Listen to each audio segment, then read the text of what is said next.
प्यारे इस्लाम भाइयों, जश्न ईद मिलादुन नबी सल्लल्लाहु अलैहि वसल्लम मनाने के ताल्लुक से उलमा जिन्होंने इसको जायज़ करार दिया है वो दलील पे दलील देते चले जा रहे हैं। हालांकि हमने इससे पहले कहा था कि ये हनफी हैं, इनको चाहिए था कि इमाम हनीफा रहमतुल्लाह अलैह से दलील दे देते, बस अवाम के लिए काफ़ी हो जाता, लेकिन चूंकि उन्होंने नहीं किया तो ये दलील लाएं कहाँ से, लिहाजा खुद दलीलें बनाने की कोशिश कर रहे हैं।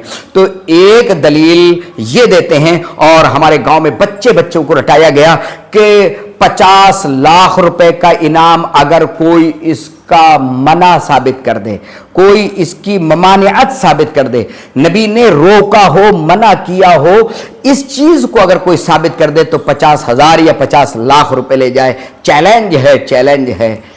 अस्तगफिरुल्लाह, अस्तगफिरुल्लाह। कुरान कहता है वमा आताकुम रसूल फखुजूहु वमा नहाकुम अन्हु फंतहु, लोगो रसूल जो तुम्हें दें उस ले लो और जिससे मना करें उससे रुक जाओ। ठीक है, अल्लाह के नबी सल्लल्लाहु अलैहि वसल्लम ने हुक्म दिए, हम तक पहुंचे। अल्लाह के नबी सल्लल्लाहु अलैहि वसल्लम ने जो कुछ मना करने की चीजें थी मना कर दी और सहाबा ने उस पर अमल करके दिखा दिया। अब तुम 1400 साढ़े 1400 साल बाद, 1500 साल बाद पैदा होने के बाद, या ये जहां से निकला 450 बरस के बाद निकला या 600 बरस के बाद ये निकला, तो अब इसके बाद तुम मनाओ और कह रहे हो भाई ये गलत कहां है। कल को तुम जो है कुरान करीम का नुज़ूल शुरू हुआ, कुरान रहमत है, लिहाजा आप कहो कि जो है हम इसका भी जश्न मनाएंगे।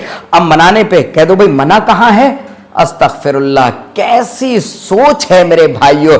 तुम कल निकालो, तुमने जो है अजान के बाद निकाल दिया अस्सलातु वस्सलामु अलैका या रसूल अल्लाह, अस्सलातु वस्सलामु अलैका या हबीब अल्लाह, अस्सलातु वस्सलामु अलैका या खैर खल्किल्लाह, इस तरीके के अल्फाज।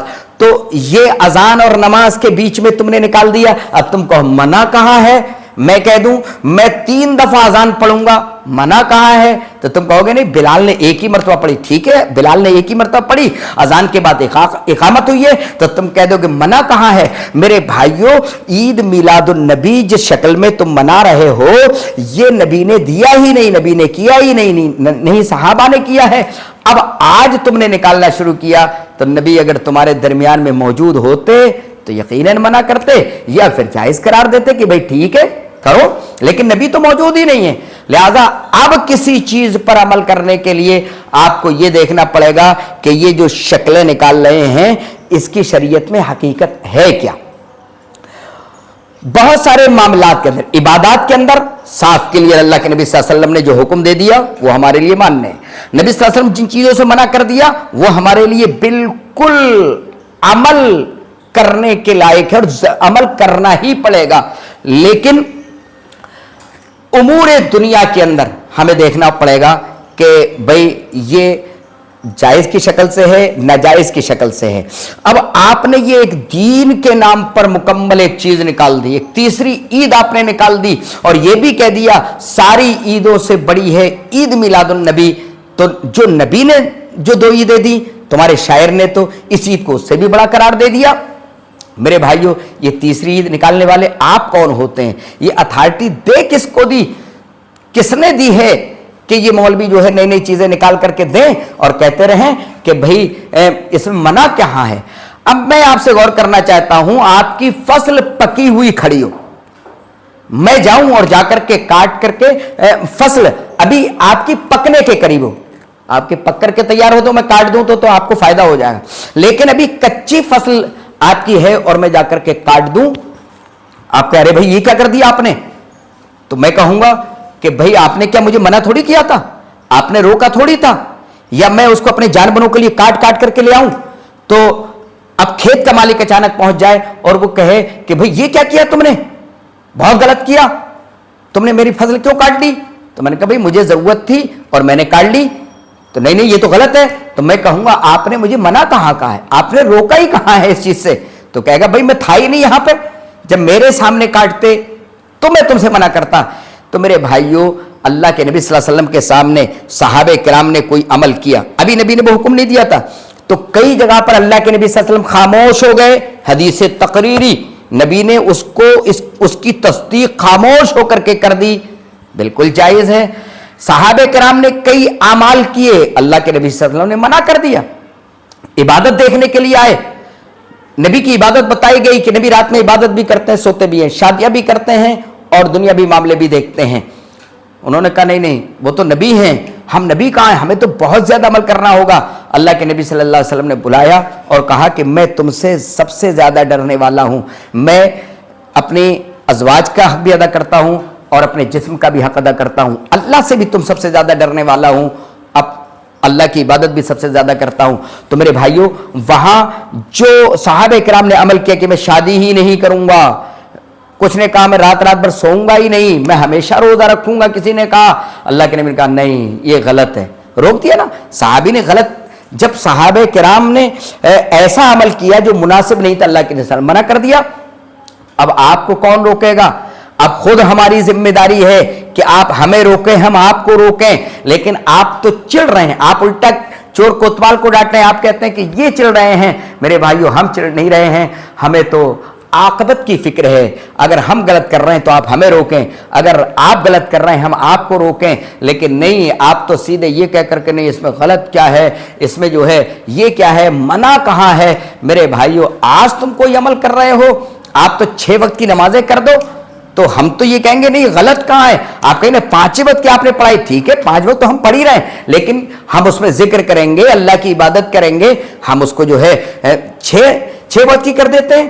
سجدے 2 ہیں, ہم اس کو 3 کر دیتے ہیں. بھائی سجدہ تو اللہ رب العالمین کو بہت زیادہ پسند ہے, تو ہم جو ہے 1 رکعت کے اندر 2 سجدے ہوتے ہیں, ہم 3 کر دیتے ہیں. تو آپ کہیں گے نہیں نہیں 2 ہی تو ہیں, تو ہاں ٹھیک ہے 2 ہی ہیں, ہمیں 2 ہی کرنا, اس سے آگے نہیں بڑھنا ہے. اللہ کے نبی صلی اللہ علیہ وسلم نے اذان دلوائی ہے اور اس کے بعد اقامت کے ذریعے نماز کھڑی ہوتی ہے. الصلاۃ والسلام علیک یا رسول اللہ. عوام تو یہ سمجھ رہی ہے کہ یہ کوئی شریعت کا حکم ہے, لیکن آپ نے یہ کہہ دیا حرج کیا ہے, یہ تو درود پڑھا جا رہا ہے, اذان سے پہلے آپ نے درود نکال دیا. تو یہ تمام چیزیں میرے بھائیوں جو عام چیزیں ہیں, آپ کہتے ہیں ہم اس میں ذکر کرتے ہیں, نہیں ذکر روزانہ کرتے رہیے. آپ کہتے ہیں ہم اس کے اندر درود پڑھتے ہیں, درود آپ روزانہ جب موقع ملے آپ پڑھتے رہیے, چلتے پھرتے پڑھتے رہیے. آپ کہتے ہیں کہ ہم اللہ کے نبی صلی اللہ علیہ وسلم کی شان بیان کرتے ہیں, میرے بھائیو شان ہر وقت بیان کرتے رہو. تقریر کا موقع ملے تقریر میں کر لو, آپ کو خطبے میں موقع ملے خطبے میں کرو, آپ کو دوسرے قوموں کے درمیان میں اللہ کے نبی صلی اللہ علیہ وسلم کا ذکر اور آپ کی تعریفات کرنے کا ذکر ہو تو کرو بالکل, لیکن یہ خاص دن کرنا اور اس کے لیے خاص طریقے کے جلوس نکالنا, پھر اس کو جو ہے کہیں سے شروع کرنا کہیں پر ختم کرنا, یہ اس طریقے کی چیزیں میرے بھائیوں جب یہ نبی کے زمانے میں تھا ہی نہیں تو منع کون کرتا. نبی کے زمانے میں اگر صحابہ نے یہ نکالنے کی کوشش کی ہوتی تو یا تو نبی جائز قرار دیتے یا نبی اس کو منع کر دیتے. تو یہ میرے بھائیوں میری عوام کے لوگوں مسلمانوں بڑی محبت کے ساتھ میں کہہ رہا ہوں, یہ مولوی تو اپنے ناک کا مسئلہ ہے, اس بنا پر یہ کوئی نہ کوئی دلیل دے کر کے مطمئن کرنے کی کوشش کر رہے ہیں, ورنہ میرے نبی نے تو صاف کہہ دیا ہے من عمل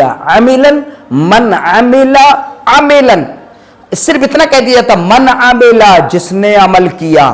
یہاں عملا نکرہ لا کر کے بھی جو ہے یہ بتا دیا, اور مفعول مطلق کے طور پر جو ہے یہ لا کر کے یہ کہہ دیا کہ من عمل عملا, کوئی بھی عمل کوئی کرتا ہو, ما لیس علیہ امرنا, جس پر ہمارا حکم نہیں ہے. سن لو, ما لیس علیہ امرنا فہو رد, جس پر ہمارا حکم نہیں ہے وہ مردود ہے. اب آپ کہتے ہیں کہ نہیں غلط تھوڑی ہے, یہ تو اچھی چیزیں ہیں.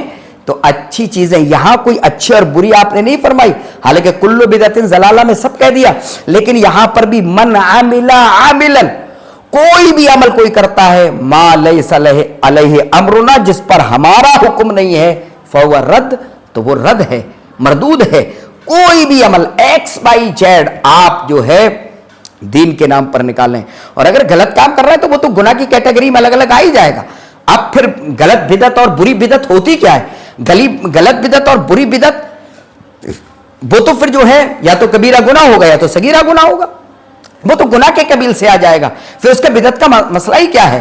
تو بدعت حسنہ ہو بدعت سیئہ ہو, جو نبی اکرم صلی اللہ علیہ وسلم کا جس پر حکم نہیں ہے, کیا کتنا ہی اچھا کیوں نہ ہو, وہ سب بیکار ہے. اللہ کہتا ہے یحسبون انہم یحسنون صنعا قل هل ننبئکم بالاخسرین اعمالا الذین ضل سعیہم فی الحیاۃ الدنیا وہم یحسبون انہم یحسنون صنعا. اے اللہ کے نبی اعلان کر دیجئے, کیا ہم لوگوں کے اعمال کے گھاٹے کے بارے میں نہ بتائیں, جنہوں نے دنیا کے اندر بہت ساری کوششیں کی, यहसबूना अन्नहुम युहसिनून सुना, और वो गुमान ये करते रहे कि बहुत अच्छा हम काम कर रहे हैं, लेकिन ये घाटे वाले काम हैं। तो मेरे भाइयों, अल्लाह के नबी सल्लल्लाहु अलैहि वसल्लम ने इतने आमाल हमें दे दिए हैं, हम अमल करें तो इंशाअल्लाह ये हमारे लिए काफ़ी हो जाएंगे। उम्मीद है कि उन लोगों को आप जवाब दें जो ये कहते हैं कि मना कहाँ है, मैं आपका मकान तोड़ दूँ, आप थे ही नहीं, आप कहते हैं जो है, मैं कहूँ कि भाई मुझे यहाँ पर कुछ काम करना है, तो आप कहेंगे अरे आप कौन होते हैं, तो मैं कह दूंगा कि आपने मना कहाँ किया था। तो मेरे भाइयों, ये बात की चीज़ें, ये जब आप मौजूद ही नहीं हैं, आपका बच्चा जो है अचानक छत पे से कूद जाए और मैं वहां पे खड़ा हूं, आप कहें कि भाई मेरा बच्चा कूदने वाला, तो आपने बताया क्यों नहीं? मुझे पता ही नहीं है कि आपका बच्चा कूदने वाला है, आपको खुद पता नहीं है, वरना आप तो पहले ही रोक लेते उसको।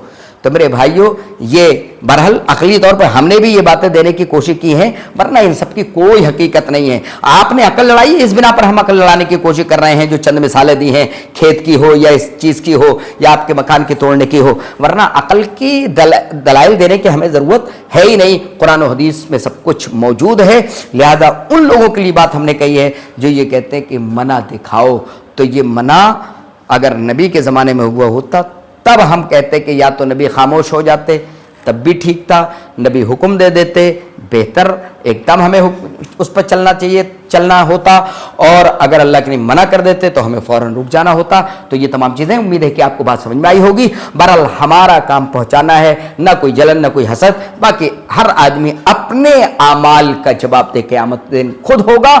अल्लाह रब्बुल आलमीन से दुआ है, अल्लाह रब्बुल आलमीन इस नुक्ते पर भी हमें गौर करने की तौफीक अता फरमा। अस्सलामु अलैकुम व रहमतुल्लाहि व बरकातहू।